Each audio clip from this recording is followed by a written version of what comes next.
Hundreds of thousands of people are taking to the streets this Tuesday to protest the French government's pension reform plan. And many argue that this reform will greatly disadvantage women.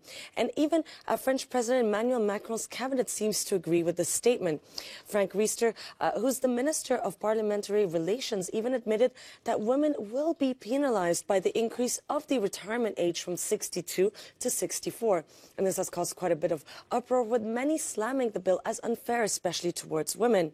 So what's behind these claims, and is it true? First of all, let's get down to the basics. Every worker in France can currently retire at 62.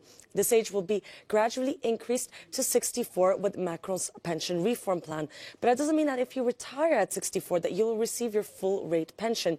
Most of the people will have to wait until they're 67 to receive their full rate, or will have to have worked 43 years in total.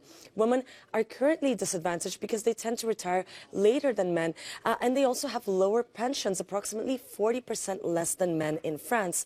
And increasing the retirement age will mean that many women will not be able to leave their jobs until much later and without getting the full rate compared to men, according to economist Elena Basoli. One of the reasons is that we know that women tend to have more discontinuities in their careers, in the sense that when they have their first child, they tend to stay more years out of the labor force, or they take more family leave or parental leave.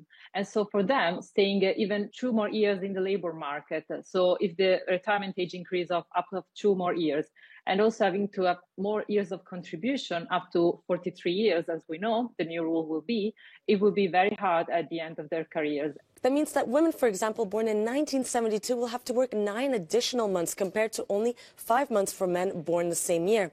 And women born in 1980 will have to work 8 more months, while men only 4. And according to Elena Basoli, this will also negatively impact women working in different sectors. If we think about careers such as being a nurse, or being a teacher, or being in the cleaning services, which usually are the type of jobs where women are there, again, this type of jobs could be very hard at the end of their careers. And so staying 1 or 2 more years in this type of career could have a negative impact, for example, in the health of the person.